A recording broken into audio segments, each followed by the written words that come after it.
Hi everyone, Kira Schaefer here from As You Wish Publishing, and I'm very excited to kind of talk about what we're going to talk about next, because this is a big old fat myth that we are wanting to get rid of.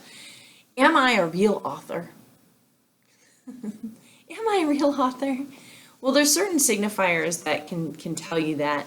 I know that the biggest myth is that if you self-publish or you publish through a hybrid company or whatever, or even an independent publisher or something like that, if you're not getting paid in advance for your work, then you're not really an author.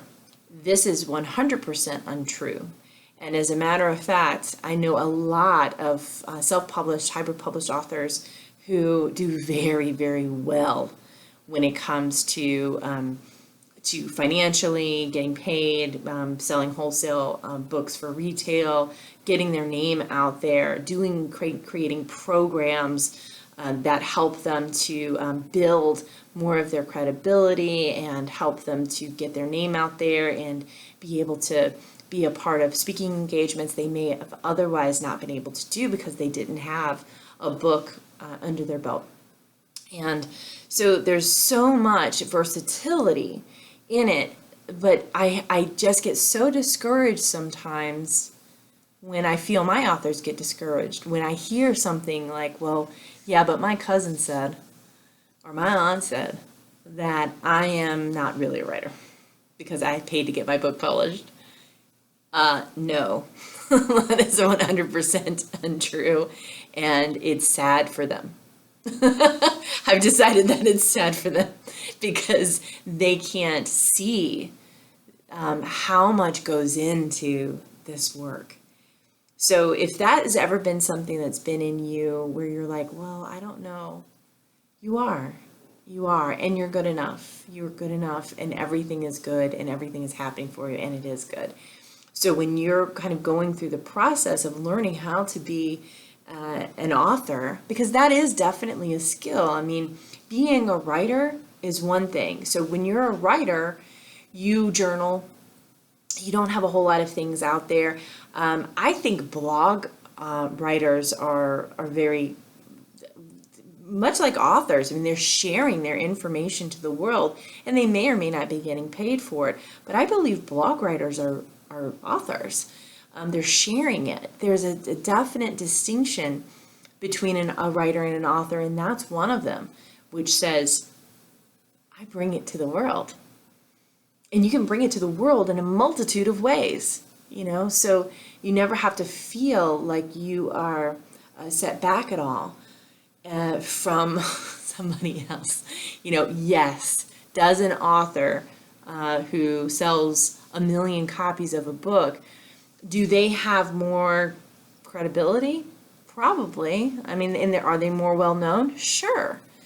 But you and them are no different. You're no different. They had a dream. They put their dream out there, and they kept working at it.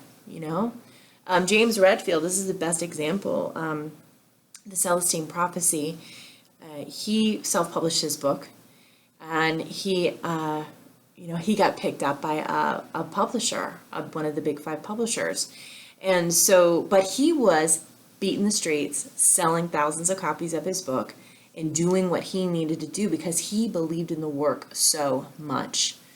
And that's really what we all have to do as authors, as writers, is to make the determination. You have to find what it is that you want to accomplish with your book. If you don't know that, it's going to make it very difficult for you to complete it. I will say that because everything has to have a purpose. You have to have a purpose. And so, when we talk about outlining your book and staying on track and staying on time and that kind of thing, that's definitely something an author does. A writer is going to kind of journal when they feel drawn to do it. So that's a big distinction as well. So whether you self-publish, you're a blogger, you're bringing the world and the information that you have inside of you out. That's a difference. It's not that you sold 1 million copies. You don't have to sell 1 million copies to be known as an author. And that's pretty much that. So believe in yourself. Know that you are enough, that everything is happening perfectly, and you have got this locked down. If this is something that you really want and it's in your heart of hearts to do, you will find a way to do it. And if that aunt or uncle or third cousin on your dad's side decides that they wants to chime in on your experience, you're allowed to go, thank you for your opinion, and walk away. Because if they've never sold 1,000,000 books, should you be taking advice from them? If they have never done the thing that they're criticizing you for, why would you take advice from them? They don't know. And this is something I encounter a great deal of the time. It's just people who listen to this outside world and they're saying things to them and different types of criticism. And it's like, no, that doesn't have to be that way. And so getting that in your mind, in your vocabulary, thank you for your opinion, moving on now, and just really holding that space for yourself that says, I'm allowed to be more, I'm allowed to grow outside of this paradigm. And I have even seen people who claim to be very prolific in an industry that they are not prolific in, and try to give this advice. And they come off as very intellectual and very, like they've got their stuff together. They really don't. And so listen to the people who have been successful. That is definitely excellent advice when it comes down to it. So trust yourself, trust your guts, trust your instincts. Know that you are on the right path. Take care.